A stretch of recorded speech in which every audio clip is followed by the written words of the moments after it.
సిద్ధం రా ఇటువైపు రెండు పార్టీలు కూడా ఆంధ్రప్రదేశ్ రాష్ట్ర రాజకీయాల్లో తీవ్రమైనటువంటి ప్రయత్నాలు చేస్తున్న అధికారం కోసం ఇటువైపు సిద్ధం అనే పదాన్ని ఉపయోగించుకొని జనంలోకి వెళ్తున్నటువంటి జగన్మోహన్ రెడ్డి చూసుకుంటే మరోవైపు పూర్తి స్థాయిలో రా కదలిరా అంటూ తెలుగుదేశం పార్టీ అధినేత చంద్రబాబు తనదైన స్థాయిలో వెళ్తున్నటువంటి పరిస్థితి కనిపిస్తుంది. ఇటువైపు సిద్ధం అంటూ జనసేన కూడా చెప్తున్నటువంటి పరిస్థితి, కాంగ్రెస్ పార్టీ కూడా అదే స్థాయిలో వెళ్తున్నటువంటి పరిస్థితి. సో మొత్తానికి ఇక్కడ ప్రధానంగా సీఎం మాజీ సీఎం మధ్య మాటల యుద్ధం జరిగినటువంటి పరిస్థితి కనిపిస్తూ ఉంది.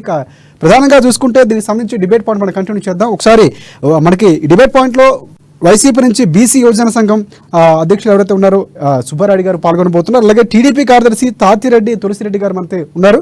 అలాగే జనసేన నుంచి జిల్లా నాయకులు పిడతల సుధాకర్ గారు కూడా మనకి డిబేట్ పాయింట్లో పాల్గొనబోతున్నారు. సో మనం డిబేట్ స్టార్ట్ చేసే ముందు ఒకసారి జగన్మోహన్ రెడ్డి అలాగే చంద్రబాబు నాయుడు ఒకసారి ఏం మాట్లాడారో ఒకసారి మనం చూద్దాం. సమాధానం చెప్పమంటున్నా.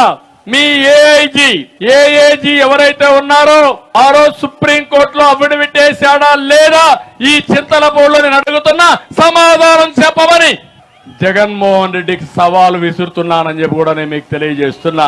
తర్వాత జైలుకు పోయాడు. జైలుకు పోయిన విషయం జ్ఞాపకం ఉంది కదా మీ అందరికీ. ఓకే, బెయిల్ కోసం ఢిల్లీకి వెళ్లి సోనియా గాంధీ కాళ్ళు పెట్టుకున్నాడు. పులివెందల పులి, అవునా కాదా? నేను చెప్పలా, వాళ్ళ చెల్లెలే చెప్పింది. నిన్న మొన్న షర్మిల గారే చెప్పారు. వాళ్ళ ఇంటిలో ఉండే రహస్యాల్ని వాళ్లే బయట పెట్టే పరిస్థితికి వచ్చారు. ఈ విషయానికి సమాధానం చెప్పమంటున్నాను. అది అయింది. మీరు ఎందుకు ఈ విషయాలు చెప్తున్నారంటే ప్రతి ఒక్క ఇంటిలో చర్చ కావాలి. పులివెందల పంచాయతీ రాష్ట్ర పంచాయతీ కాదు. వాళ్ళ కుటుంబ వ్యవహారం కుటుంబానికి ఉండాలి కానీ ఈ రాష్ట్రానికి చుట్టడం మంచిది కాదని చెప్పి కూడా నేను మీకు తెలియజేస్తున్నా. తర్వాత ఎన్నికలు వచ్చాయి. ఎన్నికల్లో బాబాయిని చంపింది ఎవరు తమ్ముళ్ళు అని మిమ్మల్ని అడుగుతున్నా. నాటకాలు గుర్తున్నాయని మిమ్మల్ని అడుగుతున్నా. అక్కడ నాటకాలు ఆడి అందరూ కలిసి ఆ రోజు ప్రవర్తించి ఇప్పుడు వాళ్లే చెప్పే పరిస్థితికి వచ్చారు. జగన్మోహన్ రెడ్డి వివేకానంద రెడ్డిని చంపిన వ్యక్తిని సమర్థించే పరిస్థితికి వచ్చాడు. కోడెకత్తి సీను జైల్లో ఉన్నాడు. వివేకానంద రెడ్డిని చంపిన వ్యక్తి రోడ్ల మీద ఉన్నాడు. ఇది న్యాయం అని మిమ్మల్ని అందరికీ విజ్ఞప్తి చేస్తున్నా. మీ జగన్ మీ గుండెల్లో మీరు స్థానం ఇచ్చి మీ ఇంటి బిడ్డగా మీ జగన్ మీ గుండెల్లో ఉండడం ఇది నిజం. జగన్ ఏనాడు ఒంటరి కాదు. జగన్ ఏనాడు ఒంటరి కాదు. వారికి ఉన్న సైన్యం వారి పొత్తులైతే, వారికి ఉన్న సైన్యం వారికి ఉన్న పొత్తులైతే, వారి ఎల్లో పత్రికలైతే, వారి ఎల్లో టీవీలైతే, నాకున్న తోడేమిటో తెలుసా? నాకున్న తోడేమిటో తెలుసా? నా తోడు, నా ధైర్యం, నా బలం పైనున్న ఆ దేవుడు. మీరంతా మీ గుండెల్లో నన్ను పెట్టుకున్నా మీ బిడ్డ. ఇది రైట్ చూసాం కదా. ప్రధానంగా ఏపీ రాజకీయాలు చాలా రసవత్తరంగా మారుతున్నాయి. ఇప్పటికే చంద్రబాబు 64 రోజుల డెడ్ లైన్ ఉంది, పార్టీ మారబోతుంది, మేము అధికారంలోకి రాకపోతున్నాం, అక్రమ ఆడుచుడు పోతున్నాడు అంటూ కొన్ని కామెంట్స్ చేస్తూ ఉంటే, సో నా వైపు మీరు ఎన్ని పొత్తులు పెట్టుకున్న సైకిళ్ళు మొయ్యడానికి ఇద్దరు తొయ్యడానికి ఇద్దరు ఉన్నా కూడా పూర్తిగా జనాల నుంచి బలం ఉంది. అదే బలం ఆ బాణాలన్నీ కూడా ఎదుర్కోవడానికి సిద్ధంగా ఉన్నారు, నాకు రక్షణ కవచంలో చెప్తున్నటువంటి పరిస్థితి. సో ముందు మనం వైసీపీ దగ్గరికి వెళ్దాం. వైసీపీ ప్రధానంగా చూసుకుంటే సుబ్బారెడ్డి గారు, ప్రధానంగా జగన్మోహన్ రెడ్డికి సంబంధించి ముందు నుంచి కూడా పూర్తిగా విమర్శలు కాకుండా అక్కడ ఉన్నటువంటి ఎవరైతే పొత్తుల గురించి ఆయన ప్రధానంగా మొన్న మాట్లాడినటువంటి పరిస్థితి కనిపిస్తుంది. సో పొత్తులు అనేవి ప్రధానంగా పొత్తులతో ఎన్నొచ్చినా కూడా నేను ఒంటరిగా ఎదుర్కొంటాను, విజయం సాధిస్తానని చెప్పినటువంటి పరిస్థితి కనిపిస్తుంది. సో అక్కడ జగన్ కామెంట్ సంబంధించి చూసుకుంటే ఇక్కడ జనసేన పక్కన పెడితే ప్రధానంగా ఉన్నటువంటి పార్టీగా ఉన్నటువంటి పరిస్థితి ఇటువైపు చంద్రబాబు నుంచి చూసుకుంటే చంద్రబాబు ఒకటే చెప్తా ఉన్నాడు. సో ఇక్కడ ఉన్నటువంటి సొంత ఇంటి పంచాయతీని తీసుకొచ్చి రాష్ట్ర పంచాయతీగా మార్చారు. ఇందాక మనం కామెంట్లో కూడా విన్నటువంటి పరిస్థితి కనిపిస్తుంది. సోనియా దగ్గరికి వెళ్ళి ఆయన కాలు పట్టుకున్నారని చెప్పినటువంటి పరిస్థితి ఇంటి మనిషి చెప్తున్నారు, అంతకంటే సాక్ష్యం ఉందని చంద్రబాబు చెప్తున్నారు. సో ఈ వ్యాఖ్యలు మీరు ఏ విధంగా చూస్తారు?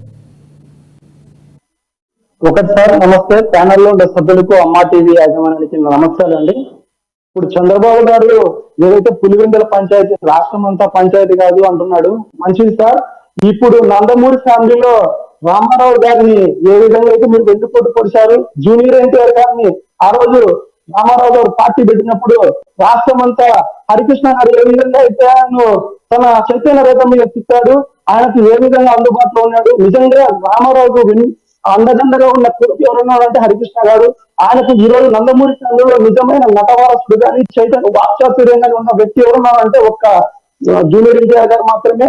అటువంటి హరికృష్ణ ఫ్యామిలీని ఈ రోజు పాతాళానికి తొక్కాలని చూస్తూ చేతగాని లోకేష్ కు పైకెత్తాలని జాకీ పెట్టి తిప్పాలని చూస్తున్న చంద్రబాబు, ఫస్ట్ మీ కుటుంబము నారా నందమూరి కుటుంబంలో నువ్వు వేస్తున్నటువంటి చిచ్చులు రాష్ట్ర ప్రజలందరూ చూస్తున్నారు. దయచేసి నువ్వు జగన్మోహన్ రెడ్డి గురించి ఆ ఫ్యామిలీ గురించి మాట్లాడే ముందు ఒక్కసారి నువ్వు ఏ విధంగా అయితే నా నందమూరి ఫ్యామిలీలో చిచ్చు పెట్టావో దాని గురించి ఆలోచిస్తే మంచిది. ఇకపోతే జగన్మోహన్ రెడ్డి గారు చంద్రబాబు లాగా నీచ రాజకీయాలు కుళ్ళు రాజకీయాలు చేసే వ్యక్తి కాదు. కేవలం తన సొంత ప్రతిభ ఈ రోజు రాష్ట్ర వ్యాప్తంగా ఈ 58 నెలల సంవత్సర కాలంలో ఏ విధంగా అయితే సంక్షేమ అభివృద్ధి పరిపాలన చేశాడో, మీకు దగ్గరలో ఉన్న ఏ సచివాలయానికి వెళ్ళినా కూడా ఆ సచివాలయంలో ఒక బోర్డు పెట్టి ఆ సచివాలయ పరిధిలో ఏమేమి అభివృద్ధి జరిగింది, ఏ పేదవాడికి అర్హత ఉన్న ప్రతి పేదవాడికి, ఏ నిరుపేదలకు ప్రతి ఒక్కరికి ఏ అమ్మఒడి కానీ తర్వాత వాహన మిత్ర ఏ పథకమైనా ఎంతమందికి వచ్చింది, ఎంత నిధులు వచ్చాయి, ఏమి అభివృద్ధి జరిగింది, డిజిటల్ బోర్డు పెట్టి మీకు కళ్ళకు కట్టినట్టు అభివృద్ధి చేశాడు. కాబట్టి ఈ రోజు జగన్మోహన్ రెడ్డి గారు పొత్తులు కాకుండా ప్రజలను దేవుని నమ్ముకున్నటువంటి ఏకైక నాయకుడు జగన్మోహన్ రెడ్డి అని మేము చెప్పగలుగుతున్నాం సార్. సొంత ఇంటి నుంచి వచ్చినటువంటి ఒక మనిషి బయటకు రావటం, సొంత అన్నపైన విమర్శలు చేయడం అనేది ఒక రకంగా ఆలోచిస్తున్నటువంటి పరిస్థితి. చాలా మందికి వైసీపీ మద్దతుదారులు కూడా ఈ విషయం మింగుడుపడినటువంటి పరిస్థితి కనిపిస్తూ ఉంది. సో ఇక్కడ వైసీపీ నుంచి కూడా తీవ్ర స్థాయిలో విమర్శలు చేస్తున్నారు. అయినా కూడా ఎక్కడ కూడా జగన్మోహన్ రెడ్డి తనదైన శైలిలో మాట్లాడుతున్నారు తప్ప ఎదురుదాడి చేయనటువంటి పరిస్థితి కనిపిస్తుంది. అంటే ఆ మాటలకు ఎంతవరకు నిజం, అంటే మిన్నుకుండడం కూడా ఊరుకున్నంత ఒప్పుకున్నంత సుఖమైనట్టు కూడా పరిస్థితి కనిపిస్తుంది. అంటే ఈయన సైలెంట్గా ఉండడం ఒప్పుకుంటున్నటువంటి పరిస్థితి ఉందని ప్రధానంగా టీడీపీ పార్టీ ఆరోపిస్తుంది. సో ఇక్కడ ఎందుకు పూర్తి స్థాయిలో జగన్మోహన్ రెడ్డి కౌంటర్ ఇవ్వలేకపోతున్నారు అంటే, సోనియా గాంధీ దగ్గర తాకట్టు పెట్టినటువంటి పరిస్థితి ఉంది, వెళ్ళారు కాళ్ళు పట్టుకున్నారని వ్యాఖ్యలు చేసినప్పుడు ఎందుకు ఆయన ప్రతిస్పందించట్లేదు అనేది ప్రధానంగా వినిపిస్తున్నటువంటి, దానికి ఏం చెప్తారు మీరు? సార్, షర్మిలమ్మకు ఈ రోజు పెళ్లి చేస్తారు. ఆమె కుటుంబం వేరే, ఆమె రాజకీయం వేరే. ఈ రోజు నందమూరి వాళ్ళ బాలకృష్ణ వాళ్ళ అక్క పురంధేశ్వరి గారు బీజేపీ పార్టీ రాష్ట్ర అధ్యక్షురాలుగా ఉన్నారు. ఆమె ఒక ఇంటికి దగ్గుపాటి వెంకటేశ్వరరావు పెళ్లి చేశారు. ఆమె ఫ్యామిలీ, ఆమె కుటుంబం, ఆమె రాజకీయము. ఆమె ఈ రోజు షర్మిల గారికి ఏం దిక్కుందంటే, ఇక్కడ రాష్ట్రాన్ని విడగొట్టి తెలుగు ప్రజలను నాశనం చేసిన పార్టీ దొరికింది ఆమెకు. తెలంగాణలో రేవంత్ రెడ్డి ఒప్పుకోలేదు, నీకేం పని తెలంగాణలో నువ్వు అన్నాడు. ఇక్కడికి వచ్చి ఏదో విధంగా చంద్రబాబు వాళ్ళ కుట్రల్లో భాగంగా జగన్మోహన్ రెడ్డిని ఏ విధంగా అయితే వాళ్ళకు పావుగా ఉపయోగపడతాను తప్ప చంద్రబాబు షర్మిలమ్మ లాగా జగన్మోహన్ రెడ్డి నీతి లేని వ్యక్తి కాదండి. చెల్లైనా తల్లైనా ఎవరైనా గౌరవిస్తాడు. కుటుంబం వేరే, పరిపాలన వేరే. ఈ రోజు ప్రతి ఒక్కటి ఎక్కడ కూడా నిష్పక్షపాతంగా పరిపాలన చేస్తున్న వ్యక్తి. ఆ విధంగా చూసుకుంటే చిరంజీవి గారు పవన్ కళ్యాణ్ అంతా ఉన్నారా, లేదంటే నారా చంద్రబాబు నాయుడు నామూర్తి నాయుడు ఉన్నారా, ఎవరున్నారండి మీరు చెప్పండి. ఇవన్నీ వాళ్ళ ప్రతిపక్షాలు చేసేటువంటి ఒక విలువలేని మాటలు తప్ప ఇంకోటి కాదండి. ఎస్ ఒకసారి మళ్ళీ మనం మాట్లాడదాం. ఇక్కడ మన జనసేన సంబంధించి జిల్లా నాయకులు పెద్దల సుధాకర్ గారు ఉన్నారు. సుధాకర్ గారు నమస్తే. ప్రధానంగా ఇక్కడ టీడీపీకి సంబంధించి పొత్తులో ఉన్నటువంటి పరిస్థితి మీ పార్టీ కనిపిస్తూ ఉంది. ఇక్కడ సీట్ల పంపకం ఇప్పటికే జరుగుతుంది. సో ఇక్కడ ప్రధానంగా చూసుకుంటే నిన్న కామెంట్స్ విషయంలో కూడా పొత్తులపై జగన్మోహన్ రెడ్డి మాట్లాడడం జరిగింది. మీరు ఎంతమంది వచ్చినా కూడా సింగిల్గానే వస్తారు, నా బలం ప్రజలే. సో ప్రజలు ఎన్ని బాణాలు వచ్చినా, ఎంతమంది శక్తులు కలిసి వచ్చినా అడ్డుకోవడానికి నాకు రక్షణ కవచం లాగా ప్రజలు ఉన్నారని చెప్తున్నటువంటి పరిస్థితి. సో అలాంటి పరిస్థితి రాష్ట్రంలో ఉందా? ఖచ్చితంగా మీరే అధికారంలోకి వస్తున్నాం, పొత్తుతో భాగంగా ఉన్నటువంటి పార్టీని స్థాపించబోతున్నాం చెప్తున్నటువంటి పరిస్థితి అధినేత. సో ఏ విధంగా చూస్తారు? ముందుగా అమ్మ యాజమాన్యానికి నా శుభాకాంక్షలు అండి. అలాగే డెబిట్లో కూర్చున్న అందరికి కూడా నా శుభాకాంక్షలు. మరి ముఖ్యంగా ఈరోజు అన్న సుబ్రహ్మణ్యం గారు వైసీపీ వాళ్ళు మాట్లాడుతున్నారు. షర్మిల గారిని ఈరోజు వారు ఎంత హేళనగా మాట్లాడుతున్నారు అనేది వాళ్ళ వ్యక్తిగత విషయాన్ని తెలియజేస్తున్నాను. ఒకప్పుడు ఇదే షర్మిలమ్మ అన్న వదిన బాణాన్ని అని చెప్పి 2 తెలుగు రాష్ట్రాల్లో తిరిగినది. ఆయన అధికారం తీసుకురావడానికి ఆమె కష్టపడి పనిచేసింది. ఆ రోజు సపోర్ట్ చేసినందుకు ఆ రోజు వాళ్ళ షర్మిలమ్మ, ఈ రోజు సపోర్ట్ చేయనందుకు ఆమె వ్యక్తిగత జీవితం మీద కూడా వాళ్ళు మాట్లాడుతున్నారంటే వాళ్ళు ఎంత మనసులో మీరు ఒకసారి ఆలోచించాలి. ఈ రోజు సొంత బాబాయ్ అయిన వివేకానంద రెడ్డి గారిని చంపితే అధికారంలో ఈ జగన్మోహన్ రెడ్డి ఏం చేస్తున్నాడు? సొంత బాబాయ్ చెల్లెలైన సునీతమ్మ ని ఏ విధంగా టార్చర్ పెడుతున్నారు అనేది ఈ రాష్ట్ర ప్రజలు గమనిస్తున్నారు. మరి ముఖ్యంగా ఈ రాష్ట్రంలో జరుగుతున్న అరాచక పాలన ప్రజలు ఎంత ఇబ్బంది పడుతున్నారో, నిరుద్యోగ సమస్య కావచ్చు, అంగన్వాడీ సమస్య కావచ్చు, లిక్కర్ సమస్య కావచ్చు, ఎన్నో సమస్యలు, ఈ రోజు రోడ్ల సమస్య కావచ్చు, పక్క రాష్ట్రం వారు మన రాష్ట్రాన్ని చూసి నవ్వుకునే హేళనగా తీసుకొచ్చిన జగన్మోహన్ రెడ్డిని దింపడానికే ఈ రోజు మా అధినేత పవన్ కళ్యాణ్ గారు టీడీపీ అధినేత చంద్రబాబు నాయుడుతో కలిసి ఈ రోజు జగన్మోహన్ రెడ్డిని గద్దెదించడమే మా ఏకైక లక్ష్యంగా మేము పనిచేస్తున్నాము. ఈ రాక్షస పాలన మనం దింపకపోతే రాబో రోజుల్లో ఈ రాష్ట్రము మరో బీహార్ గా మారే ప్రమాదం ఉంది. ఈ రోజు మన రాష్ట్ర అప్పు చూసుకుంటే ఇన్ని లక్షల కోట్ల అప్పు చేసిన జగన్మోహన్ రెడ్డి ఏ అభివృద్ధి ఎక్కడ ఉందని మేము ఒకటి వాళ్ళకు ప్రశ్నిస్తా ఉన్నాము. మరి ముఖ్యంగా ఈ వైసీపీ వాళ్ళు ఎస్ మనతో పాటు చెప్పండి. డిబేట్ లో పాల్గొనబోతున్నారు టీడీపీకి సంబంధించి టీడీపీ కార్యదర్శి తాతిరెడ్డి తులసిరెడ్డి గారు. తులసిరెడ్డి గారు, ప్రధానంగా ఇక్కడ చూసుకుంటే కామెంట్స్ కు సంబంధించి వచ్చి రామాయణ మహాభారతంలో ఉన్నటువంటి విలన్లందరూ కూడా ఇప్పుడు నా మీదకి వస్తున్నారు. సో వాళ్ళే ఇక్కడ దత్తపుత్రుడు చంద్రబాబు అనుకూలంగా ఉన్నటువంటి మీడియాను కూడా కొన్ని వ్యాఖ్యలు చేశారు, ఇద్దరు పార్టీలో ఉన్నటువంటి కోవట్లు. సో ఇది ప్రధానంగా జగన్మోహన్ రెడ్డి ఆరోపిస్తున్నటువంటి విషయం. సో అలాంటి పరిస్థితి నిజంగా జగన్మోహన్ రెడ్డి ఏకం అవడానికి ఇన్ని పొత్తుల్లో భాగంగా చంద్రబాబు వెళ్ళడానికి ప్రధాన కారణం ఏంటి? సో ఇక్కడ ఆ క్వశ్చన్ కూడా వస్తున్నటువంటి పరిస్థితి కనిపిస్తుంది. సో ఇక్కడ వీళ్ళందరూ ఒంటరిగా తనకి ప్రజలు తోడున్నారని చెప్తున్నటువంటి పరిస్థితి జగన్మోహన్ రెడ్డి. సో మీరు ఏం చెప్తారంటే పార్టీలన్నీ పొత్తుల్లో భాగంగా వెళ్తే తప్ప జగన్మోహన్ రెడ్డి ఓడించలేనటువంటి పరిస్థితి ఉందా? సార్, ఇక్కడ చంద్రబాబు నాయుడు గారు, జనసేన అధ్యక్షులు పవన్ కళ్యాణ్ గారు క్లియర్గా పొత్తు గురించి వాళ్ళు సమావేశమయ్యారు, పొత్తు గురించి మాట్లాడుకున్నారు. కాబట్టి టీడీపీ జనసేనలో ఒక పొత్తు కుదురుతుంది. అందరం కూడా ఒక ఆశయంతో, అంటే పవన్ కళ్యాణ్ గారు జనసేన పార్టీ కానీ టీడీపీ పార్టీ కానీ జగన్మోహన్ రెడ్డిని ఓడించాలనే దృఢ సంకల్పంతోనే ఈ పొత్తు కుదురుతూ ఉంది. కాబట్టి దాంట్లో ఇంకొక ఆలోచన, రెండో ఆలోచన ఎటువంటిది ఉండదు. ఆలోచన అనేక పొత్తులే ప్రధానంగా చెప్తున్నారు. పొత్తులు జిత్తులు నక్క జిత్తులు ఇదే చంద్రబాబు నైజం. 14 ఏళ్ల ముఖ్యమంత్రిగా ఉన్నటువంటి అనుభవం ఇది చేశారని చెప్పుకున్నటువంటి పరిస్థితిలో ఉన్నారు చంద్రబాబు. అందుకే పొత్తులతో కలిసి వస్తున్నారు. సైకిల్ తొయ్యడానికి, మొయ్యడానికి, తొక్కడానికి ఇద్దరు అవసరమైనటువంటి వ్యాఖ్యలు కూడా చేశారు. సో ఆ కామెంట్స్ చూసుకుంటే దానికి మీరు ఏం స్పందిస్తారు? సార్, సైకిల్ దొక్కడానికి ఇద్దరు అవసరం అయితే ఫ్యాన్ తిప్పడానికి కూడా నలుగురు కావాల్సి వస్తుంది సార్. ఒకరు స్విచ్ చేయాలా, రెక్కలు ఒకరు తిప్పాలంగా భవిష్యత్తులో. అవి ఎంత అబద్ధాలు! ఇక్కడ క్లియర్ కట్గా ఉన్నారు, ఇద్దరు నేతలు క్లియర్ కట్గా ఉన్నారు. సైకిల్ తొక్కడానికి ఇద్దరున్నా అంటే ఫ్యాన్ తిప్పడానికి కూడా నలుగురు ఉన్నారు. 4 రెక్కలు ఉంటాయి, ఒక్కొక్క రెక్కను ఒకరు తిప్పాలా, ఒకటి స్విచ్ చేయాలా. 5 మంది కావాలా వాళ్ళకు. వాళ్ళు ఎవరితో అవుతారో మాకైతే తెలియదు. కాబట్టి ఇట్ ఈస్ క్లియర్. కొత్త అయితే గ్యారంటీ. ఇక్కడ వైసీపీ పార్టీని ఇక్కడ ఈ రాష్ట్రంలో రాక్షస పాలనను అంతమొందించడానికి 2 పార్టీలు సిద్ధమైనాయి, ప్రజలు కూడా సిద్ధమైనారు. ఆయన సిద్ధమైంది కాదు, దేనికైనా సిద్ధమైంది కాదు, ప్రజలు సిద్ధమైనారు. ఇక్కడ ఒకసారి తులసిరెడ్డి గారు, మళ్ళీ మనం వైసీపీ దగ్గరికి వెళ్దాం. ఒకసారి ప్రధానంగా చూసుకుంటే ఇక్కడ ప్రధానంగా వైసీపీ సంబంధించి మనకి పూర్తిగా మళ్ళీ వెళ్దాం. చెప్పండి సుబ్బారాయుడు గారు, ప్రధానంగా ఇక్కడ చంద్రబాబు నాయుడు చింతలపూడికి సంబంధించి కొన్ని కామెంట్స్ కూడా చేశారు. 64 రోజుల్లో సైకో ఇంటికి పోతాడని కూడా ఆయన చెప్పినట్టు, అంటే ఒక సమయాన్ని కూడా ఎన్నికలకు సంబంధించి నిర్దేశించుకొని ప్రణాళికబద్ధంగా వెళ్తున్నాం అని చెప్తున్నటువంటి పరిస్థితి. రాష్ట్రానికి శుభం జరుగుతుంది, మీరు సిద్ధమా, రండి, కథలు రండి అని చెప్తున్నటువంటి పరిస్థితి.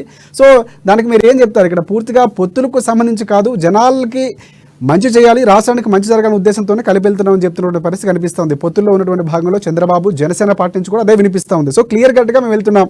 ఇక్కడ 64 రోజుల్లో సైకో ఇంటికి పోతారని జోస్యం చెప్పినటువంటి పరిస్థితి. సో మీరేమంటారు?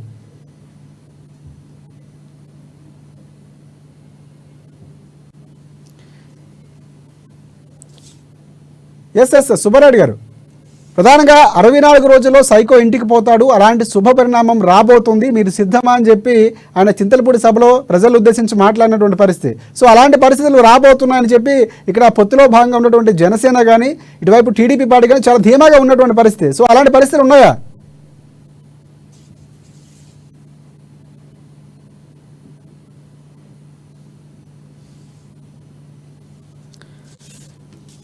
ఎస్ మనం లైన్ కట్ అయినట్టుంది. తులసిరెడ్డి గారు, ఒకటి ఇక్కడ ప్రధానంగా ముందు నుంచి కూడా పొత్తులో భాగంగా వెళ్తున్నాం, ఏదైతే చంద్రబాబు అరెస్టుతో ఏర్పడినటువంటి పొత్తు అనే అంశం అక్కడ కొనసాగుతున్నటువంటి పరిస్థితి విన్నట్టు క్లియర్ కట్గా వెళ్తున్నారు. కానీ ఇక్కడ వైసీపీ పార్టీ మాత్రం ప్రధానంగా చాలా ఆరోపణలు చేస్తున్నటువంటి పరిస్థితి, పొత్తులు జిత్తులు ఇట్లాంటి వ్యూహాలతోనే చంద్రబాబు వస్తున్నటువంటి పరిస్థితి ఉందని చెప్తున్నారు. ఇక్కడ రాష్ట్రంలో పరిస్థితులు బట్టే మారినటువంటి పరిస్థితి ఉందని మీరు చెప్తా ఉన్నారు. ఇక్కడ రెండు సభలకు సంబంధించి ప్రధానంగా ఇటువైపు బీజేపీ పార్టీని ఎక్కడ విమర్శించకుండానే అక్కడ వదినమ్మ సపోర్ట్ చేస్తుంది చంద్రబాబుకి అయినటువంటి వ్యాఖ్యలు కూడా చేశారు. సో దాన్ని ఏ విధంగా చూడొచ్చు అంటారు? సార్, ఇక్కడ వదినమ్మ సపోర్ట్ చేస్తారు ఇంకోటి కాదు. వాళ్ళ పార్టీ సిద్ధాంతాలు వేరు, ఇక్కడ తెలుగుదేశం పార్టీ సిద్ధాంతాలు వేరు. ఇక్కడ ఏకమైతుంది జనసేన తెలుగుదేశం పార్టీ. ఏ లక్ష్యంతో ఏకమవుతున్నారు? ఇక్కడ ఉండేటువంటి రాక్షస పాలన అంతమొందించాలనే ఉద్దేశంతో ఏకమవుతున్నారు. ఇతర పార్టీల గురించి మాట్లాడాల్సిన అవసరమే లేదు. వదినమ్మ అయినా ఇంకొకరైనా ఇక్కడ అట్లా చూసి ఇక్కడ చెల్లెమ్మ ఉంది, ఇక్కడ శర్మిలమ్మని ఏమనుకోవాలా మనము? అక్కడ వదినమ్మ ఉంది సరే, ఇక్కడ చెల్లెమ్మ ఉంది కదా. ఆ విషయానికి వస్తే ఏం మాట్లాడగలుగుతాం మనం? ఎవరి పార్టీ, ఎవరి ఉద్దేశాలు, ఎవరి సిద్ధాంతాలు డిఫరెంట్గా ఉన్నాయి. ఇక్కడ బీజేపీ పార్టీని ఎందుకు ప్రత్యేకంగా ఉన్నటువంటి పార్టీని ఎందుకు ఆయన విమర్శించలేకపోతున్నారంటే మీరు ఏం చెప్తారు? అంటే వీళ్ళకు ఉన్నటువంటి లాలూచి అని ప్రధానంగా ముందు నుంచి మీ పార్టీ ఆరోపిస్తున్నటువంటి పరిస్థితి. సో దానివల్ల ఆయన మాట్లాడలేకపోతున్నారని అని అనుకుంటున్నారు మీరు? సార్, ఇన్నాళ్ళు వైసీపీ పార్టీ బీజేపీతోనే కలిసి నడిచిన పోలవరం ప్రాజెక్టు గురించి, ఇతర ప్రాజెక్టుల గురించి ₹1 తీసుకురాలేదు. రైతులంతా నష్టపోయినారు. ఆ ప్రాజెక్టుకు సంబంధించిన డబ్బులన్నీ కూడా దోసేసుకున్నారు. వాళ్ళ నాయకులు, వాళ్ళ కింద ఉన్న అనుచరులు, మెగా కృష్ణారెడ్డి వాళ్ళ ప్రాజెక్టులు అప్పచెప్పినా కూడా ఎటువంటి వాళ్ళు కూడా దాన్ని సాధించలేకపోయినారు. ఇవన్నీ బీజేపీతో సైక్యతగా ఉండాలనే ఉద్దేశంతో జగన్ ఆ విధంగా ఉన్నాడు. కానీ ₹1 తీసుకొచ్చింది లేదు రాష్ట్రానికి. ఈ రాష్ట్రాన్ని నాశనం చేసినారు. కాబట్టి ఈ రాష్ట్రం నుంచి పారదోయాలనేది ప్రజల ఉద్దేశము. కాబట్టి దానికి ప్రజలు కట్టుబడి ఉన్నారు, ప్రజలు సిద్ధమై ఉన్నారు పంపించడానికి.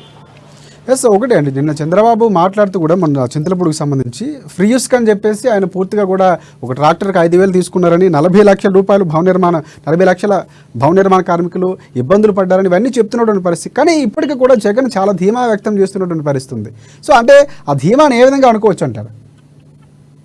సార్, ఆయనకు ఏదో ప్రజలకు నేను డబ్బులు వేస్తున్నా, బటన్ నొక్కుతున్నా అని అనుకుంటున్నారు. కానీ ప్రజలు ఇతాప బూతులో లేకపోయి బటన్ నొక్కుతారు. అప్పుడు అర్థమవుతుంది ఆయనకు. బూతులో లేకపోయి బటన్ నొక్కుతారు. ఆయన బటన్ నొక్కినా, నేను బటన్ నొక్కినా, రోజు బటన్ వేస్తున్నా అంటున్నాడు. ప్రజలు బూతులో లేకపోయి బట్ట కట్టి ఉంటారు. ఆ బట్ట కట్టిన చోట బటన్ నొక్కి అంతమందిస్తారు, అంతే పంపించేస్తారు. ఎస్ అంటే ఇక్కడ ఇంకొక విషయం కూడా మనం మాట్లాడుకోవాలి. చంద్రబాబు ప్రధానంగా మాట్లాడుతూ 9 నెలల్లో కరెంటు ఛార్జీలు 9 సార్లు పెంచారు. అంటే 5 ఏళ్ళలో దాదాపుగా 9 సార్లు పెంచినటువంటి పరిస్థితి. ₹200 ఉన్నటువంటి కరెంటు బిల్లు ₹1000 పెరిగినటువంటి పరిస్థితి. ఛార్జీలు పెంచింది వాస్తవమే సార్. ప్రజలు ఇబ్బందికరమైన పరిస్థితులు ఇప్పుడే.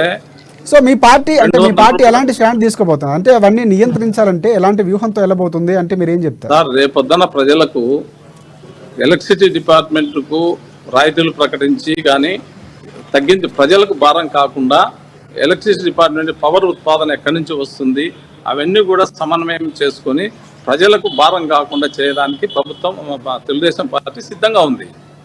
ఎస్ సుబ్బారెడ్డి గారు, ప్రజలకు భారం కాకుండా సిద్ధం ఉంది. సుబ్బారెడ్డి గారు, ఒకసారి మనం వైసీపీ దగ్గరికి వెళ్దాం ఒకసారి. సుబ్బారెడ్డి గారు, ఇప్పుడు చెప్తున్న కామెంట్స్ వినే ఉంటారు. అంటే పూర్తిగా కూడా టీడీపీ ప్రభుత్వం స్థాపించిన తర్వాత మేము పూర్తి స్థాయిలో ప్రజలకు అవసరమైనటువంటి ఏవైతే కరెంటు ఛార్జీలు పూర్తిగా నియంత్రించే రాయితీలు ఇచ్చే దిశగా వెళ్తాం. సో అలాంటి కామెంట్స్ చేసినటువంటి పరిస్థితి. అంటే 9 నెలల్లో 9 సార్లు పెంచినటువంటి పరిస్థితి కనిపిస్తుంది. మీ పార్టీ ₹200 ఉన్నటువంటి కరెంటు బిల్లు ₹1000 పెరిగినటువంటి పరిస్థితి. సో ఇంత స్థాయిలో ప్రజల మీద భారాన్ని పెంచుతున్నటువంటి పరిస్థితి కనిపిస్తుంది వైసీపీ ప్రధానంగాని చంద్రబాబు ఆరోపించినటువంటి పరిస్థితి. సో ఇక్కడ మేము అధికారంలోకి వస్తే పూర్తిగా తగ్గిస్తామని కూడా చెప్తున్నటువంటి పరిస్థితి కనిపిస్తుంది. సో దానికి మీరు ఏమంటారు సుబ్బారెడ్డి గారు?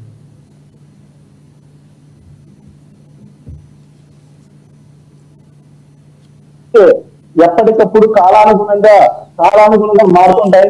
నేను చిన్నప్పుడు ఎగ్జాంపుల్ ఒక పాల ప్యాకెట్ ₹1.50 ఉందండి, ఈరోజు ₹40 అయింది. సినిమా టికెట్ ₹1.50 ఉంది, ఈరోజు ₹250 అయింది. ఈరోజు అవన్నీ డిమాండ్ అండ్ సప్లై, అంటే మనకు వస్తువు అందుబాటులో ఉన్న దాన్ని బట్టి రేట్లు మారుతుంటాయి. కేంద్ర ప్రభుత్వము ఇప్పుడు గ్యాస్ సిలిండర్ కానీ ఏదైనా సరే మనం కొనుక్కున్న దాన్ని బట్టి మనకు అందుబాటులో ఉండే దాన్ని బట్టి రేట్లు మారుతుంటాయి తప్ప చంద్రబాబు నాయుడు గారు చెప్పినట్టు నేనే తన బిడ్డ, నేనే అభివృద్ధి చేశాను, నేనే తగ్గిస్తా అంటే ఇట్లా నమ్మే అంత పిచ్చోళ్ళు ఆంధ్రప్రదేశ్ ప్రజలు కాదండి. ఇప్పుడు ఇంతకు ముందు మన జనసేన నాయకులు కూడా చెప్పారు, తిరుమల ఆ రోజు చెప్పింది ఈ రోజు ఇట్లా అంటున్నారని. అవునండి, పవన్ కళ్యాణ్ గారు 2014లో ఏం చెప్పారండి, జనసేన బీజేపీ టీడీపీ అన్నాడు. ఎలక్షన్ అయిపోతానే అందరినీ తిట్టిన సింగల్ అన్నాడు. 2019 కలిపే జనసేన కమ్యూనిస్టు సిపిఎం అన్నాడు. 2019 అయిపోతానే అందరినీ ఎదురుపెట్టి మన బీజేపీ జనసేన అన్నాడు. తీరా ఎన్నికలు 2024 దగ్గరకు వచ్చేసరికి మన బీజేపీ సైడ్ పోతా ఉంది, టీడీపీ జనసేన అంటున్నాడు. ఒక పద్ధతి, ఒక నియమము, ఒక ప్రణాళిక బద్దంగా లేకుండా ఏదో పడితే అలా ఉన్న పవన్ కళ్యాణ్ ఈ రోజు కాపులు కూడా నమ్మడం లేదండి. కేవలము జగన్మోహన్ రెడ్డి నమ్ముకునేది ఏంటంటే తాను చేసినటువంటి అభివృద్ధి, సంక్షేమం, ఈ రెండు నిరుపేద ప్రజలకు ఈ రోజు రాష్ట్ర వ్యాప్తంగా 80% నిరుపేద ప్రజలకు, అట్టడుగు వర్గ ప్రజలకు, దిగువ మధ్యతరగతి ప్రజలకు తన అభివృద్ధి సంక్షేమం 100% ఇంప్లిమెంట్ చేసిన ఏకైక నాయకుడు ప్రపంచంలో కదా ఎక్కడ. సుబ్బారెడ్డి గారు ఇక్కడ ప్రధానంగా ఒక పాయింట్ కనిపిస్తా ఉంది. ఇక్కడ మీ పార్టీకి చెందినటువంటి ఎవరైతే ఎన్నికల ప్రచారంలో ఉంటే జగన్మోహన్ రెడ్డి గతంలో ఇచ్చినటువంటి మాట ఏదైతే ఉందో, నేను గతంలో పూర్తి స్థాయిలో మద్యాన్ని నిషేధం చేసిన తర్వాత ఎన్నికలకు వెళ్తాను, ఆ రోజు నాకు అడగండి, అప్పుడే ఎన్నికల ప్రచారంకి వెళ్తానని చెప్పినటువంటి పరిస్థితి కనిపిస్తుంది. ఇప్పుడు సిద్ధం సభలో పూర్తిగా ఎక్కడ కూడా మద్యం బంద్ చేయనటువంటి పరిస్థితి, అక్కడ కూడా తాగేసి కార్యకర్తలు వెళ్ళేటటువంటి పరిస్థితి కనిపిస్తూ ఉంది. సో ఇక్కడ మీరు దానికి ఏం సమాధానం చెప్తారు? అంటే గతంలో జగన్మోహన్ రెడ్డి సీఎంగా అయిన తర్వాత స్పెషల్ స్టాటస్ విషయంలో కానీ లేకపోతే పోలవరం పూర్తి విషయంలో కానీ ఇచ్చినటువంటి హామీలు ఇంతవరకు కూడా నెరవేరినటువంటి పరిస్థితి ఉందని సో ప్రధానంగా రెండు పార్టీలు ఆరోపిస్తున్నారు. దానికి మీరేం చెప్తారు? వాళ్ళందరికీ ఒకటే గుర్తించుకోవాలండి, మీరు అన్నట్టు ఈ రాష్ట్ర ప్రభుత్వం ఏర్పడిన తర్వాత దాదాపు 2.5 సంవత్సరాలు కోవిడ్ మహమ్మారి రాష్ట్రాలే కాదు, దేశాలే కాదు, ప్రపంచాన్ని అతలాకుతలం చేసిందండి. 2.5 సంవత్సరాల కాలంలో ఈ దేశంలో జగన్మోహన్ రెడ్డి ఏర్పాటు చేసిన గ్రామవాడి సచివాలయాలు ఉన్నాయి కాబట్టి ఈ రోజు మన రాష్ట్రంలో మరణాల రేటు తగ్గిందని మేము గంటబద్ధంగా చెప్పగలుగుతున్నాము. కానీ దేశవ్యాప్తంగా, ప్రపంచవ్యాప్తంగా అత్యధిక మరణాలు నమోదయ్యాయి. కారణం ఏంటంటే ఈ కోవిడ్ కష్టకాలంలో కూడా మా జగన్మోహన్ రెడ్డి మా పేద ప్రజలకు, అక్కడకు దిగువ మధ్య ప్రజలకు ఇచ్చిన మాట ప్రకారం తను ఏదైతే సంక్షేమం చెప్పాడో వాటిని మద్యం సంబంధించి నిషేధం చేయలేదు. ప్రధానంగా మీ పార్టీ మద్యపాన నిషేధాన్ని ఎందుకు చేయలేదు? అది కూడా చేశారండి. బెల్ట్ షాపులన్నీ రద్దు చేశారండి, బాబులు కూడా తగ్గించారండి. సొంత బ్రాండ్లు ప్రవేశపెట్టాడు జగన్మోహన్ రెడ్డి. తన ప్రతి క్వార్టర్ పైన 150 రూపాయల వరకు కమిషన్ తీసుకుంటున్నాడు. ఇలా చూసుకుంటే 30 లక్షల మంది దాదాపుగా అనారోగ్య బారిన చనిపోయిన ప్రధానంగా చంద్రబాబు నాయుడు ఆరోపిస్తున్నటువంటి పరిస్థితి ఉంది. సమాధానం చెప్పాలి. ప్రెసిడెంట్ లెవెల్ అని ఇవన్నీ బ్రాండ్ మనం తయారు చేసిన కంపెనీ, ఇవన్నీ వీళ్ళు చేసేటువంటి ఒక బూటక ప్రచారం తప్ప ఇంకోటి కాదు. సో మద్యం రేట్లు పెరగలేదంటారా సుబ్బారెడ్డి గారు? మీ పాలనలో జగన్మోహన్ రెడ్డి ఇచ్చిన మాట ప్రకారం అక్కడ మద్యం రేట్లు పెరగలేదంటారా?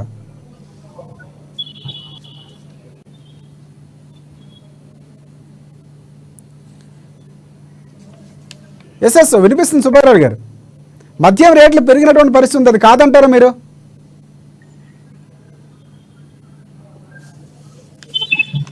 ఎస్ ప్రధానంగా ఆయనకి ఆడియో ప్రాబ్లం వస్తున్నటువంటి పరిస్థితి కనిపిస్తుంది. చెప్పండి తులసిరెడ్డి గారు, ఇక్కడ పూర్తిగా మద్యపాన నిషేధానికి సంబంధించి మద్యపాన నిషేధం చేసిన తర్వాతే ఎన్నికల ప్రచారానికి వెళ్తాను, అప్పుడే ఓట్లు వేయండి అని గతంలో చెప్పినటువంటి పరిస్థితి ఇక్కడ పూర్తిగా మద్యపానానికి నిషేధానికి బదులు రేట్లు పెరిగినటువంటి పరిస్థితి, సొంత బ్రాండ్లో వచ్చినటువంటి పరిస్థితి ఉందని టీడీపీ అధినేత చంద్రబాబు నాయుడు ఆరోపిస్తున్నారు. సో దానికి మీరేమంటారు? సార్ అది వాస్తవమే. అంటే గతంలో 2019లో ఎన్నికలకు పోయే ముందు జగన్ గారు చేసిన వాగ్దానాలు ఏవి కూడా నిలుపుకోలేదు. మద్యమాన్ని అంచెల వారీగా నిషేధిస్తానని చెప్పి 5 స్టార్ హోటళ్ల వరకు తీసుకొస్తానని చెప్పిన వ్యక్తి ఈరోజు ఎక్కడ ఆ విధానాన్ని తీసుకురాలేదు. అలాగే 80 రూపాయలునే క్వార్టర్ బాటిల్ ఇప్పుడు 200 రూపాయలు అయింది. ప్రజలు ఆ కల్తీ మద్యం బూమ్ బ్రాండ్, జే బ్రాండ్స్ని తీసుకొచ్చి వాళ్ళ సొంత బ్రాండ్లను తీసుకొచ్చి ప్రవేశపెట్టి ప్రజల ఆరోగ్యాలను హరింపజేసినారు. చాలామంది వేల మంది చనిపోయినారు ఈ మద్యం తాగడం వలన. ఎన్నో కుటుంబాలు వీధిన పడ్డాయి. కాబట్టి ఎటువంటి వాగ్దానాలకు ఆయన కట్టుబడి ఉండలేదు. అంచెలవారి విధానంగా నేను 5 స్టార్ హోటల్ వరకు తీసుకొచ్చి మంచి ఫారిన్ లిక్కర్ అమ్మిస్తానని చెప్పినాడు. ఆ విధానం ఎక్కడా లేదు. డబ్బున్నవాడు పోయి 5 స్టార్ హోటల్కి పోయి తాగుతాడు, బీదవాడు ఎక్కడ తాగుతాడండి? అటువంటి ఏం చేయడం లేదు. 20 రూపాయలు 200 రూపాయలు తీసుకొచ్చాడు, 300 రూపాయలు తీసుకొచ్చారు. కంపెనీ బ్రాండ్స్ ఎక్కడ లేవు, సొంత బ్రాండ్సే అమ్మినారు వాళ్ళ ఆదాయం కోసం.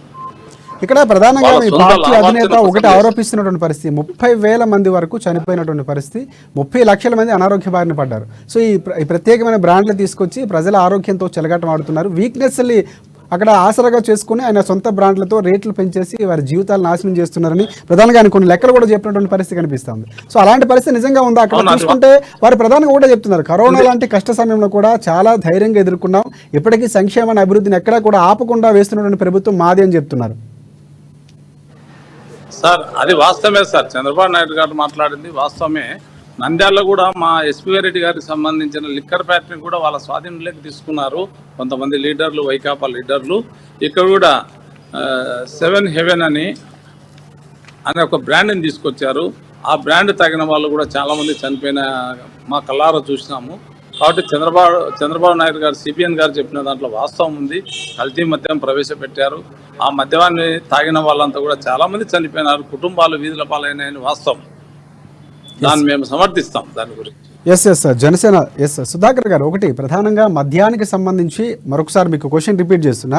సో ఇక్కడ జగన్మోహన్ రెడ్డి అందరికీ తెలిసినటువంటి విషయమే, ప్రచారంలో భాగంగా ఏదైతే మద్యపాన నిషేధం అంచెంచెలుగా చేస్తూ చివరి 5 ఏళ్ళకి వచ్చేటప్పటికి, ప్రచారంకి వచ్చేటప్పటికి పూర్తిగా మద్యపాన నిషేధం చేసినప్పుడే నాకు ఓటేయండి, అప్పుడే ప్రచారంలోకి వస్తానని చెప్పినటువంటి పరిస్థితి. సో ఇప్పుడు రాష్ట్రంలో ఎలాంటి పరిస్థితులు ఉన్నాయో మీకు తెలిసిందే. సో దీనికి మీరేమంటారు?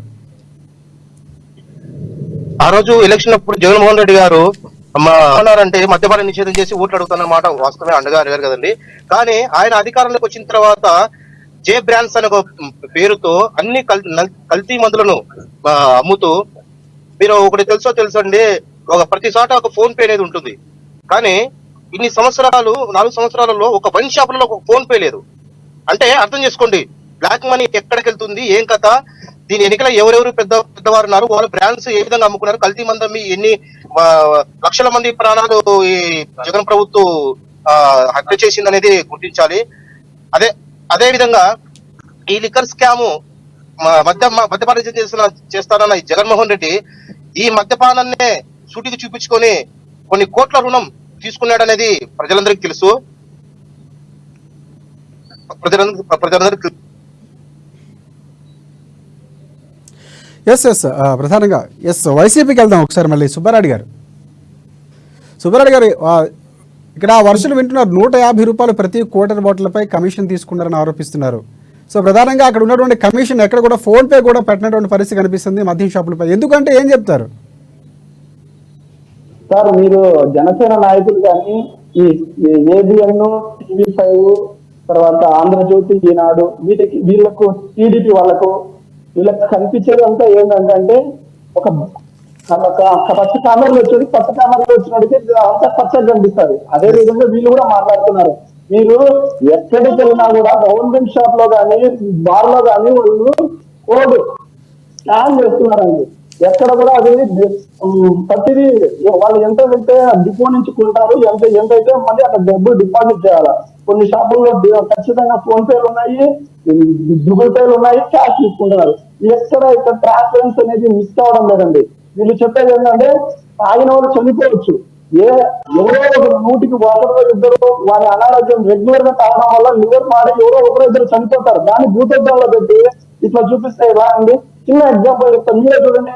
2 నెలల క్రితం ఏర్పడిన తెలంగాణలో కాంగ్రెస్ ప్రభుత్వము 5 లక్షల నుంచి 10 లక్షలకు ఆరోగ్యశ్రీ పెంచిందండి. దాన్ని రేవంత్ రెడ్డి ఇంత చేశాడని ఊతరగొట్టినారు ఏబిఎన్, TV5 అంతా. అదే జగన్మోహన్ రెడ్డి గారు ఈ రోజు ఆంధ్రప్రదేశ్ రాష్ట్రంలో 5 లక్షలు ఉన్న ఆరోగ్యశ్రీని 25 లక్షలు పెంచాడు. పేదలు ఎక్కడ ఆరోగ్యంలో ఇక్కడ ఇబ్బంది పడకూడదు, ప్రతి పేదవాడు అవసరమైన ఆరోగ్యం పొందాలని. ఇలాంటి కనపడవండి. ఎవరో ఒకరో 2 అనారోగ్యం మంది దాని చనిపోతే దాన్ని భూతద్దంలో పెట్టి చూపించేటువంటి నీచ సంస్కృతి ఈ పార్టీలకు కానీ, ఈ ఛానల్స్ కానీ ఉన్నాయండి. మీరు కూడా ప్రజలు, విద్యులు ప్రతి ఒక్కటి గమనిస్తా ఉన్నారు.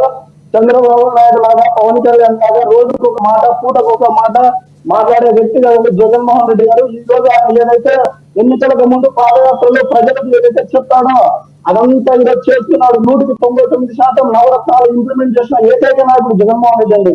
ఇలాగా మాట, రోజుకు ఒక మాట, పూటకు ఒక మాట మాట్లాడే వ్యక్తి కాదండి. ఒకటి మద్యపాన నిషేధంపై మరొకసారి మీరు ఏమంటారంటే, ప్రధానంగా మద్యపాన నిషేధం ఎందుకు చేయలేకపోయింది మీ పార్టీ అంటే ఏం చెప్తారు ఫైనల్ గా? యువతల వాడగా తగ్గించారండి. అది కూడా రాబోయే 5 సంవత్సరాల్లో మా నాయకుడు 100% ఇంప్లిమెంటేషన్ చేస్తారు.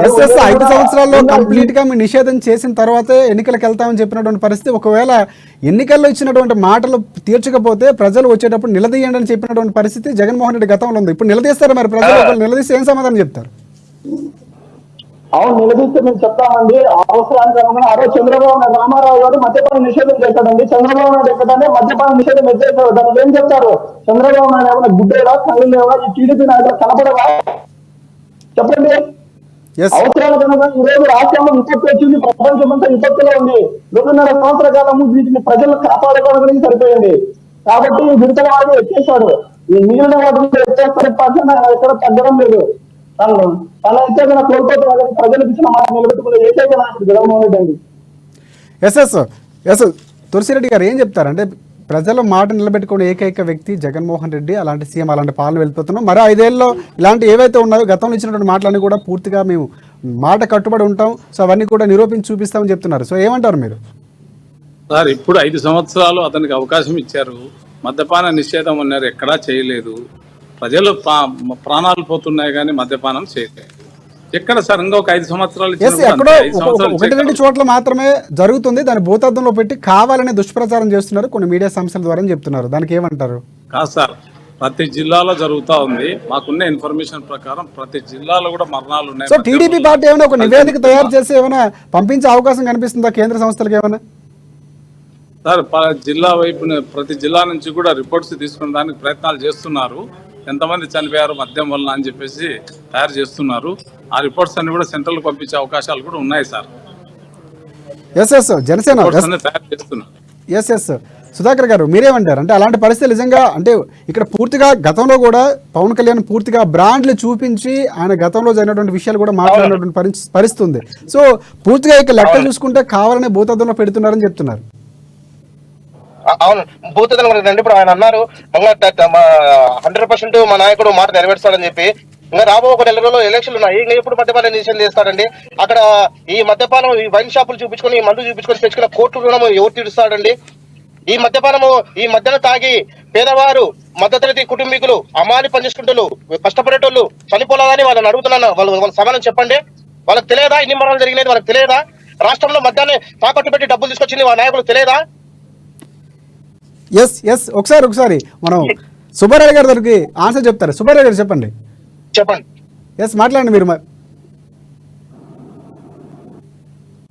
చనిపోయారు అని చెప్తారు. అదే జగన్మోహన్ రెడ్డి గారు ఈ రోజు రాష్ట్ర వ్యాప్తంగా 31 లక్షల మంది నిరుపేదలకు ఇల్లు ఇచ్చాడండి. ప్రతి ఒక్కరికి సొంత ఇల్లు అనేది కళ. 31 లక్షల స్థలాలు ఇచ్చాడు. దాంట్లో 9 లక్షల మంది ఇప్పటికే పూర్తి చేరారు. మిగిలిన వివిధ దశల్లో ఉన్నాయి. అలాగే ప్రతి పేదవాడికి చదువు అనేది ఎంతో ఇంపార్టెంట్. ఆ చదువు విషయంలో ప్రతి స్కూల్లో రిపేర్ చేసి, నాడు నేడుకి డిజిటల్ బోర్డులు పెట్టి, ట్యాబ్లు ఇచ్చి, వాళ్ళకి చదువుకోవడానికి బుక్కులు ఇచ్చి ఎంతో నెక్స్ట్ సెంట్రల్ సిలబస్ కూడా ఇంప్లిమెంట్ చేయబోతున్నారు మా నాయకుడు రాబోయే అకాడమిక్ ఇయర్ నుంచి. సో అలాగే వైద్యం ప్రతి గ్రామంలో అప్పర్ ప్రైమరీ సెంటర్లు పెట్టి ప్రతి డాక్టర్ని ఏర్పాటు చేసి పేదవాడికి వైద్యం అందించి ఎక్కడ కూడా ఇబ్బంది పడకూడదు 5 లక్షలు పెంచాడు. ఇవన్నీ కనపరావండి. ఎవరో ఒకరో ఇద్దరు ప్రతి ఊర్లో మామూలుగానే జనరల్ గా చనిపోతారండి. జనరల్ గా పుడతా అంటారు. చనిపోయే వాళ్ళకి ఇది ఇట్లా చనిపోయిన వీళ్ళకే కనిపిస్తాయి పాపము వాళ్ళు. ఎందుకంటే వాళ్ళకి ఏం పని పాట లేదు. ఎంతసేపు చంద్రబాబు నాయుడు, పవన్ కళ్యాణ్ వాళ్ళ పాపం ఈ రోజు మీరు ఒకటి గమనించండి. 175 నియోజకవర్గాల్లో అభ్యర్థులను నిలబెట్టి ప్రకటించి నిజాయితీగా ఎలక్షన్ పోయగలిగిన నాయకుడు జగన్మోహన్ రెడ్డి అయితే, ఈయన ఎవరికైనా టికెట్ లేకుంటే ఏ రోజున టికెట్ లేదో వాళ్ళని ఎత్తుకులాడుకొని ఒకరిని టీడీపీలో ఒకరి జనసేనలో నిలబెట్టుకోవాలని చూస్తూ ఇట్లా కాచుకోవాలని ఉన్నారు. వీళ్ళు జగన్మోహన్ రెడ్డి గురించి మాట్లాడే నాయకులు అండి. ఒకసారి ఆలోచన చేయండి మీరు కూడా. ప్రధానంగా సుబ్బారెడ్డి గారు, ప్రత్యేక హోదా కోసం మాత్రమే నేను బీజేపీ పార్టీతో గతంలో విభేదించినటువంటి పరిస్థితి ఉంది. కానీ బీజేపీ పార్టీ ఏదైతే ఉంది ఇప్పుడు ఆయన ఆలోచి పడుతున్నటువంటి పరిస్థితిని గతంలో కూడా ఆరోపించారు. కానీ ఎందుకు ప్రత్యేకంగా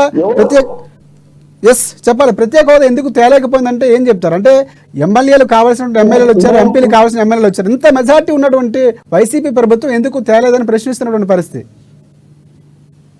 ఇప్పుడు జగన్మోహన్ రెడ్డి బీజేపీతో లాలూచి పడినాడని పవన్ కళ్యాణ్ చెప్పారా, టీడీపీ వాళ్ళు చెప్పారా? అసలు బీజేపీ వాళ్ళతో లాలూచి పడింది పవన్ కళ్యాణ్. పొత్తులో ఉన్నామని సంకల్పం కొట్టుకుని డోర్ కొట్టుకునేది పవన్ కళ్యాణ్. ఎస్ ఇక్కడ ఎందుకు ప్రధానంగా బీజేపీ పార్టీని టార్గెట్ చేస్తూ ఎందుకు పూర్తి స్థాయిలో విమర్శలు చేయలేకపోతుంది వైసీపీ పార్టీ? మేము చెప్తున్నామండి, అంటే వీళ్ళలాగా మేము మాకే పని పడలేదు, మేము అభివృద్ధి సంక్షేమ ప్రజా పరిపాలన ఇదే మా ధ్యేయం అండి మా నాయకుడికి. వీళ్ళలాగా వీళ్ళకేం పని లేదు కాబట్టి 2 రోజులు మాట్లాడతారు, 2 రోజులు షూటింగ్, 2 రోజులు హైదరాబాద్. పవన్ కళ్యాణ్ 2 రోజులు జగన్ ఇతను ఉండవల్ల 2 రోజులు ఉంటాడు, మీటింగ్ పెడతాడు, హైదరాబాద్ పోతాడు. లోకేష్ 2 రోజులు మీటింగ్ పెడతాడు, హైదరాబాద్ పోతాడు. చరణ్ 2 రోజులు మీటింగ్ పెడతా హైదరాబాద్ పోతాడు. వీళ్ళలాగా మా నాయకుడు కాదండి. సుబ్బారావు గారు ఒకసారి సుధాకర్ గారికి వెళ్దాం, ఒకసారి సుధాకర్ గారికి వెళ్దాం, ఏం చెప్తారు? ఎస్ చెప్పండి సుధాకర్ గారు.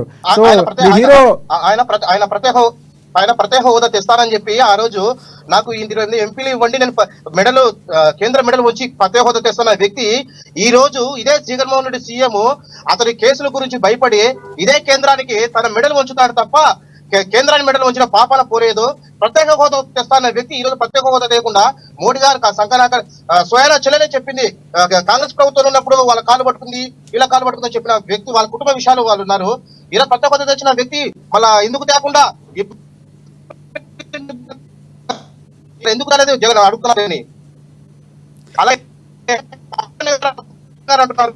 ఆయన ఎస్ తులసిరెడ్డి గారు,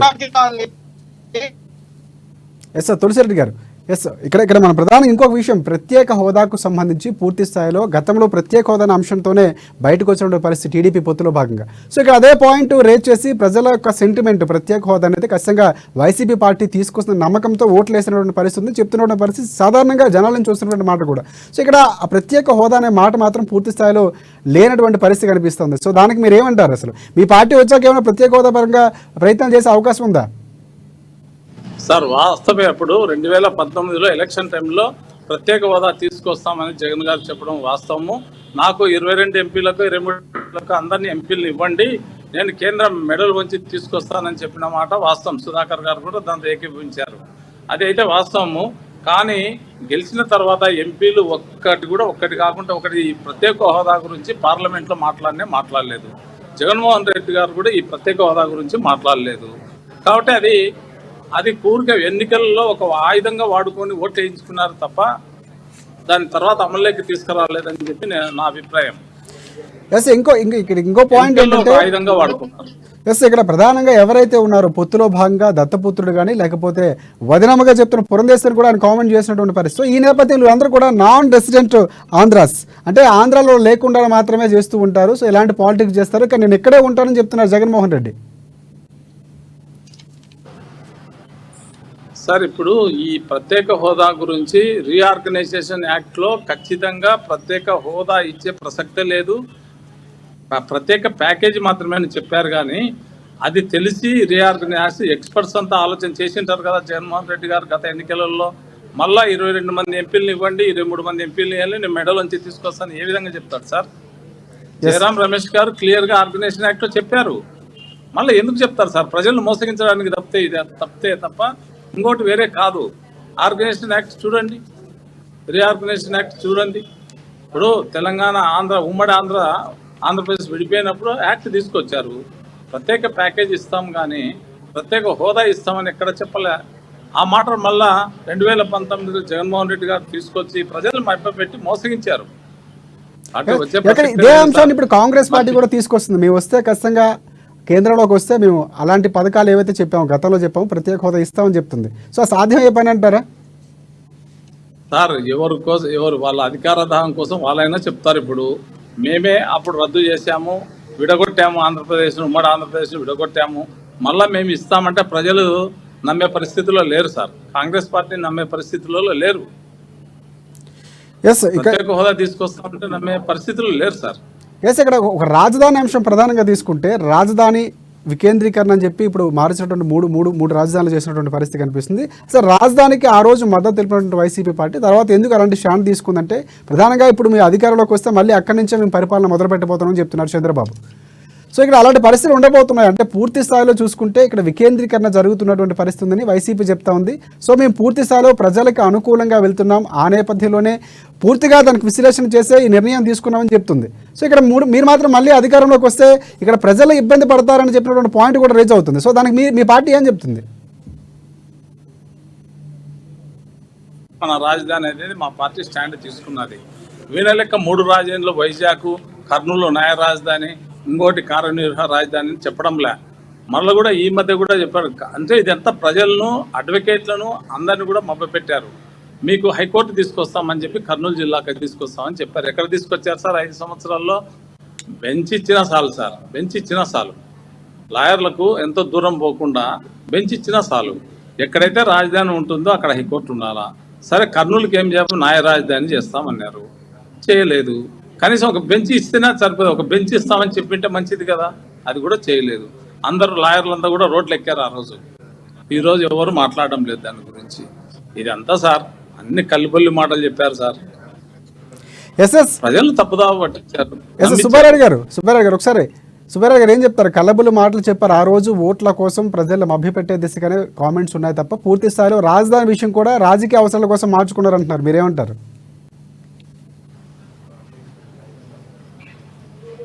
మా నాయకుడు ఒక స్టాండ్ మీద ఉన్నాడు. అభివృద్ధి వికేంద్రీకరణ జరగాలని ఏకైక సిద్ధాంతంతో ముందుకు వెళ్తున్నాడు. వీళ్ళలాగా రోజుకు మాట మాట్లాడడం లేదండి. మీరు చూస్తే ప్రత్యేక హోదా మేము దాన్ని పక్కకు పెట్టలేదండి. మేము మోడీ గారిని అడిగితే మన పవన్ కళ్యాణ్ గారు పవన్ కళ్యాణ్ అంటే పీకే గారు ఈయన ప్రత్యేక ప్యాకేజ్ మాట్లాడుకుంటాడు. ఒక పక్క మోడీతో, ఒక పక్క చంద్రబాబుతో.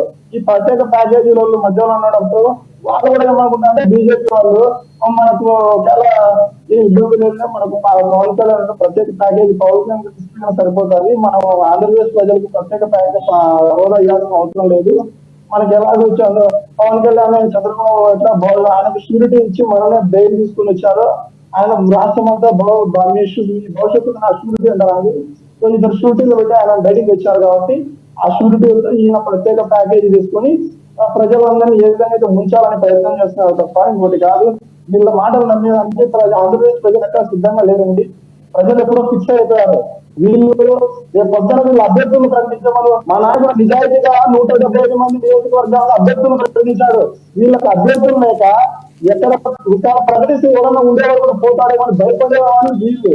మా నాయకుడు దమ్ము, ధైర్యం, నీతివంతమైన పరిపాలన అందించాడు కాబట్టి ఈరోజు ఎంతమంది వీళ్ళు ఏకమైన, ఎంతమంది పొత్తులు పెట్టుకున్నా ఎక్కడ ఉండడం లేదు, బెనకడం లేదు. ధైర్యంగా తను చేసిన పరిపాలన మీద తను చేసి మంచి చేసి ఉంటేనే నాకు ఓటైనది, నిష్పక్షపాతంగా ఓటు అడిగిన వ్యక్తి ఈ రాష్ట్రంలో, ఈ దేశంలో, ప్రపంచంలో ఎక్కడ లేడు. ఒక్క జగన్మోహన్ రెడ్డి గారు మాత్రమే. చాలా పరిశీలిస్తున్నారండి. సుబ్బారెడ్డి గారు ఒకసారి జనసేన సుధాకర్ గారికి వెళ్దాం. సుధాకర్ గారు చెప్పండి, ఇక పూర్తిగా మీ హీరో ప్యాకేజీ తీసుకుంటారు, మీ నేత అని చెప్తున్నటువంటి పరిస్థితి కనిపిస్తా ఉంది. సో పూర్తిగా నిజాయితీగా ముందుకు వెళ్తున్నాం. చెప్పండి. మరి ముఖ్యంగా వైసీపీ సుబ్బారెడ్డి గారు నాకు వాయిస్ సరిగ్గా క్లారిటీ లేదు, ఆయన వాయిస్ సరిగ్గా ఇంప్రూవ్ లేదు నాకు. ఫస్ట్ పాయింట్ ఆయన అన్నారు ప్యాకేజీ స్టార్ అన్నాడు. ప్యాకేజీ స్టార్ అంటే మా నాయకుడు ఒకటే చూపించాడు వాళ్ళందరికీ తెలుసు. ప్యాకేజీ స్టార్ నిరూపించిన వాడు నిరూపించి మాట్లాడాలి. నిరూపించలేని మాట్లాడినాడు మన రాయలసీమలో ఒక మాట అంటారు, బొజ్జా అంటారు. కాబట్టి ప్యాకేజీ స్టార్ అనే బదులు మురిగే కుక్కలకు నేను చెప్తాను ఒకటే సమాధానం చెప్పాల్సిన. మీకు ఆయన ప్యాకేజ్ స్టార్ తీసుకున్నాడు, ప్యాకేజ్ తీసుకుని నిరూపించి బయట పెట్టి మాట్లాడండి. మీకు ఒక్కటే పదం మీకు తెలిసిందట, మీ రాజకీయ మీ వైఎస్ రాజశేఖర పార్టీకి, మీ జగన్మోహన్ రెడ్డికి, మీ వైసీపీ నాయకులు అందరికీ ఒక్కటే తెలుసు, ప్యాకేజీ స్టారు 3 పెళ్లిలు, ప్యాకేజీస్ 3 పెళ్లిలు. 3 పెళ్లిల ద్వారా ఏమన్నా అయిపోయిందా? 3 పెళ్లిల ద్వారా ఏమన్నా రోడ్లు అయిపోయినాయా? 3 పెళ్లిల ద్వారా ఏమన్నా నిరుద్యోగ యువత తప్పిందా? 3 పెళ్లిల ద్వారా సిపిఎస్ ఏమన్నా సమస్య వచ్చిందా? 3 పెళ్లిల ద్వారా అంగన్వాడీ సమస్యలు ఏమైనా తీర్చగలిగిందా? ఏంటని మాట్లాడతారు? ప్రజలకు ఏం చేశారు మీరు తెలియజేయండి అంతే తప్ప ప్యాకేజీ స్టారు 3 పెళ్లిలు ఇవి కాదండి చెప్పాల్సిన ప్రజలకు. మీరు ప్రజలకు, రాష్ట్రానికి మీరు ఏం చేశారు, ఏం అభివృద్ధి చేశారు అని చెప్పండి చాలు, అంతే తప్ప ప్యాకేజ్ స్టార్ ఇంకొకసారి ప్యాకేజ్ స్టార్ అంటే మేము గట్టిగా సమాధానం చెప్పాలి మేము తెలియస్తున్నాము. మా నాయకుడు కూడా చెప్పారు ప్యాకేజ్ స్టార్ అంటే ఒక చూపించారు. మాకు ఇంగిత జ్ఞానము, మాకు కృతజ్ఞత ఉంది, మాకు ఒక విలువలు ఉన్నాయి కాబట్టి మేము మాటలనే మేము మాట్లాడలేకపోతున్నాము. ఒక్కసారి నిరూపించలేనప్పుడు ప్యాకేజ్ స్టార్ అనడం అనేది చాలా తప్పు.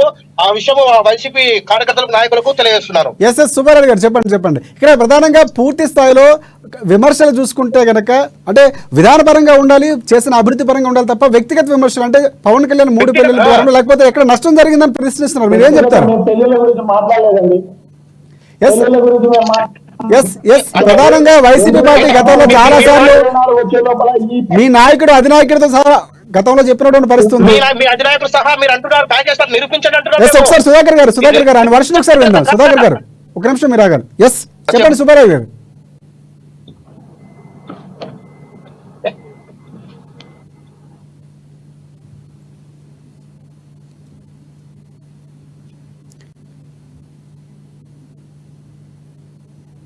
ఎస్ ఒకసారి మనం టీడీపీ దగ్గరికి వెళ్దాం. టీడీపీ తులసిరెడ్డి గారు చెప్పండి. అంటే ఇలాంటి వ్యక్తిగత వ్యాఖ్యలు గతంలో మీ అధినేత కూడా ఖండించినటువంటి విషయం, ఎప్పుడు కూడా రాజకీయం అనేది విలువలతో ముందుకు వెళ్ళాలి, అలాంటి విధానాలతో వెళ్తున్నాం, దాన్ని సమర్థించడం కూడా గతంలో చెప్పినటువంటి పరిస్థితి.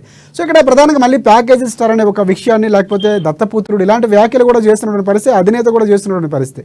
సో దీన్ని విధానపరంగా చేసిన అభివృద్ధి ప్రజలకు ఏం చేస్తామని చెప్పి ఓట్లు అడిగే పరిస్థితి ఉండాలి తప్ప ఇలాంటి విమర్శలు చేయడం సరికాదంటున్నారు. సో మీరేమంటారు? సార్ ఇట్లా ప్యాకేజ్ స్టార్ అనడం తప్పు సార్. అది ఇప్పుడు ప్యాకేజ్ స్టార్ అంటే వీళ్ళు ఎంతమందికి ప్యాకేజీలు ఇచ్చి 56 మంది ప్రభుత్వ సలహాదారులను నియమించుకున్నాడు సార్. ఏం సలహాలు ఇచ్చారు? 56 మంది ప్రభుత్వ సలహాదారులు ఉండి ఎవరికి ప్రభుత్వానికి ఇచ్చారా, ప్రజలకు ఇచ్చారా సలహాదారులు? వీనది ప్యాకేజ్ అంటారా, వాయినది ప్యాకేజ్ అంటారా? ప్యాకేజ్ స్టార్ అనడమే తప్పు సార్. రాజకీయాలు అనేది విలువలతో కూడుకున్న రాజకీయాలు చేయాలా. ఒక రాజకీయ నాయకుడు అనే వ్యక్తి character, calibre, commitment and capacity ఉండాలా. ఈ 4 C's ఉన్నవాడే లీడర్ అవుతాడు. ఈ 4 C's బదులు ఇంకొక 4 C's వచ్చాయి. Caste, community, cash and criminality. ఈ 4 వచ్చాయి సార్. ఆ 4 C's బదులు ఈ 4 C's వచ్చాయి ఇప్పుడు ప్రజెంట్. వెంకయ్యనాయుడు గారు మీరు చెప్పిన పాయింట్ చెప్తున్నాడు సార్. విలువలతో కూడిన రాజకీయాలు వెంకయ్యనాయుడు గారు కూడా ఈ మధ్య చెప్పినటువంటి పరిస్థితి కూడా ఉంది. అవును సార్. కాబట్టి క్యారెక్టర్ ఉండాలి సార్ లీడర్స్ కానీ. ఊరికే ఆరోపణలు చేసి విలువలేని ఆరోపణలు చేసి, ఎందుకంటే ప్యాకేజ్ స్టార్ ఇంకోటి అది అన్నట్టు తప్పు. ఒక మంచి రైట్ థ్యాంక్ యూ. డిబేట్లో పాల్గొన్న అందరికీ కూడా ప్రధానంగా సుబ్బారెడ్డి గారికి, తాతిరెడ్డి గారు టీడీపీ పార్టీ నుంచి, అలాగే వైసీపీ పార్టీ నుంచి సుబ్బారెడ్డి గారికి, జనసేన పార్టీ నుంచి పిడతల సుధాకర్ గారికి థ్యాంక్ యూ డిబేట్లో పాల్గొన్నందుకు. ప్రధానంగా ఇది సిద్ధం అంటూ కూడా జనసేనకు సంబంధించినటువంటి పూర్తిగా వైసీపీకి సంబంధించినటువంటి ఏదైతే ఉందో ఇక్కడ విమర్శల్లో భాగంగా ఇటువైపు జగన్మోహన్ రెడ్డి పూర్తి స్థాయిలో సిద్ధం అంటూ ముందుకు వెళుతున్నటువంటి పరిస్థితి కనిపిస్తే, రా కదలేరా అంటూ అటువైపు నుంచి టీడీపీ పార్టీ సమరశంఖాన్ని పూరించి వెళ్తున్నటువంటి పరిస్థితి కనిపిస్తుంది. సో ఇక్కడ పొత్తులు వర్సెస్ సింగిల్ అనేటువంటి ఎజెండా కనిపిస్తూ ఉంది. ఇటువైపు ప్రజల సపోర్ట్ ఉందని సీఎం జగన్మోహన్ రెడ్డి చెప్తా ఉంటే, అటువైపు పొత్తులో భాగంగా రాష్ట్ర అవసరాల కోసం పరిస్థితుల దృష్ట్యా కలవలసినటువంటి పరిస్థితి ఉందని వెళ్తున్నటువంటి పరిస్థితి కనిపిస్తుంది. సో రాష్ట్ర రాజకీయాలు ఎలా విధంగా మారబోతున్నాయి, 64 రోజుల డెడ్ లైన్ కూడా పెట్టుకున్నటువంటి పరిస్థితి కనిపిస్తుంది. సో ఇది ఇవాళ డిబేట్ పాయింట్. రేపటి డిబేట్ పాయింట్లో మళ్ళీ కలుసుకుందాం. అంతవరకు చూస్తూనే ఉండండి అమ్మా న్యూస్, నిజం కోసం జనం కోసం.